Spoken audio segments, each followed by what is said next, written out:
So, my friends, welcome to a new crypto update video. Bitcoin at 109,000 US dollars.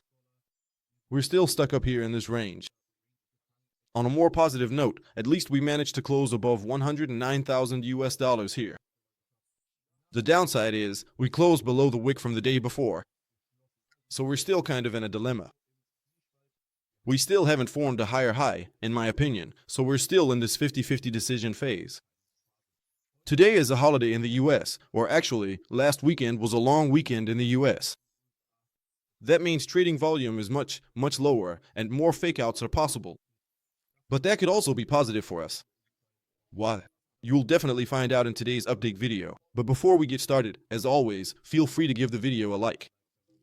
Subscribe to the channel and turn on the bell so you get notified when there's a new video. And otherwise, feel free to join the free Telegram Talk and Signal group. If you're interested in updates, news, and signals, definitely join in. You'll find the link for that for free down in the video description. And if you're still looking for an exchange where you can grab up to 11,500 USDT in bonuses, just sign up with the link below at my partner exchange Binks. And then you just have to do a few things. Then you'll already have a little bonus for yourself. Alright. Bitcoin at around 109,000 US dollars.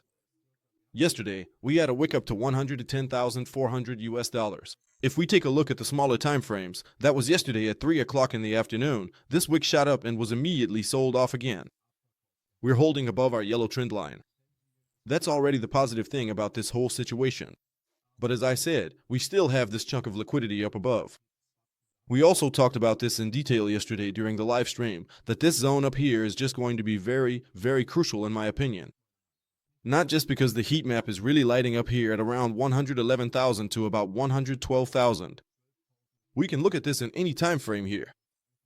On the daily chart, it's even now at 113, 114, which is still my bull run top. You know, everything between 115 and 122, or actually, we've narrowed down that zone a bit by now. 112 to 122 is the bull run top for me. Yeah, and in my opinion, that's where you can start selling again. And up here, things are really heating up at the moment. And that still fits if we now go back up to the daily time frame here. We still have massive wicks up here starting from 110,800 US dollars. We have the all-time high up here. We also still have the 0.618 from our trend FIB lying there. And we still don't have a higher high. That means we're still in this kind of bull flag. If we reach the all-time high in the next few days, especially since there are 2 holidays in the US and it's a long weekend, we'll create a massive CME gap. And I can really well imagine that this will be used to possibly even break the all-time high this weekend. I'm still not bullish about the whole thing as long as we don't have a proper close above it. So I told myself, this week, let's just quickly take a look at the weekly time frame. We need at least a weekly close at 108,900 US dollars. You can see for yourself, that's the wick here on one hand, and those are the 2 closes.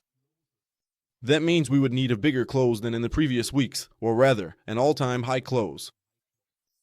Second point, what would be best for the bull run right now would be closes above 110,000 US dollars this week, because then we would have at least broken through the former all-time high here with a weekly close.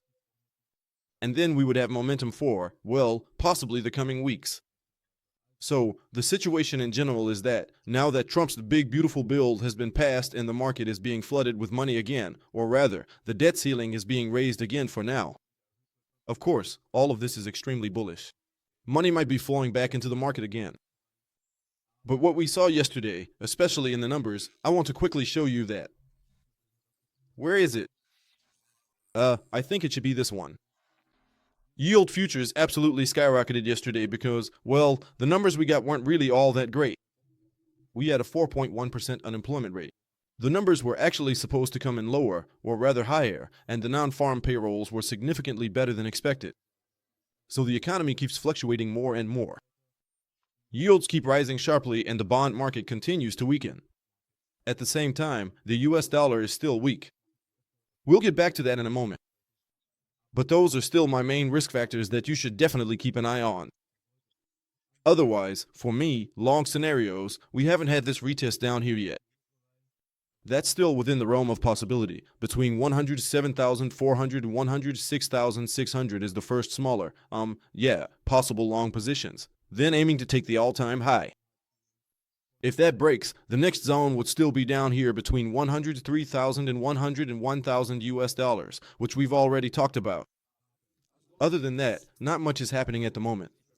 If we look at the funding rates, they're relatively balanced now, so less negative, which means there are even fewer short positions at the moment, but still absolutely within the normal range right now.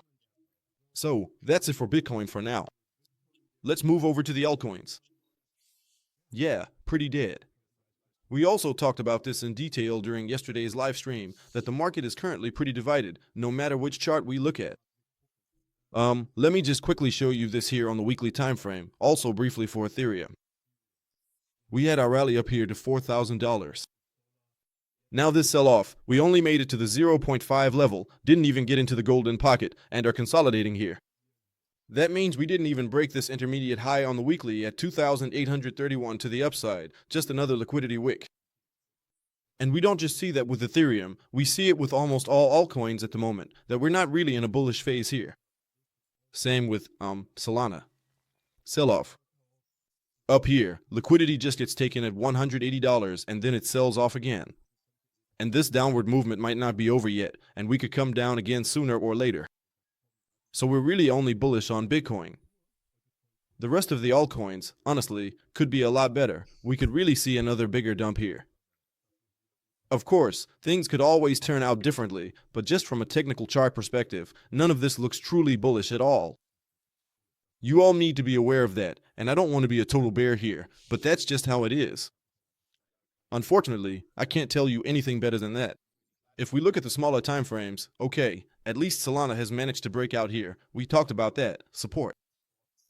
But what's still missing here is a higher high, so at the very least, it needs to break through 160 for us to be able to aim for 180 US dollars. Let's move on to the traditional markets. Gold is still consolidating, retesting our line again, but actually holding up pretty well here. But as I said, now we have an extended weekend coming up. Trading volumes will be quite low. So I don't expect any extreme pump here either. Euro against the US dollar is pretty calm at this point. Here too, it's more of a sideways phase. But of course, you have to mention it's a US holiday. DEX is back up into the golden pocket. For everyone still in the position, you know you should have taken profits a long time ago. We've talked about this over the past few days. Stop loss at entry. So as soon as we're back up here, the position will be closed as well. And yeah, how did the Nasdaq close? Nasdaq, yeah, new all-time high here. Then Dow Jones isn't quite at the top yet. You can see here, we can extend the line. It was missing 0.32%. That could give us a little spike upwards next week because of Trump's big beautiful bill. But basically, just because this bill has now been passed or has gone through everywhere and Trump will probably sign it tonight, I think at 5 p.m. our time, as far as I know, that's not really a good sign. For trillion in new debt in the US that's being taken on, of course for the citizens with tax cuts. Oh, you can do tax cuts there, but not in Germany. Just a little side note there, by the way. It's new debt and I don't know, whether that's really good in the long run.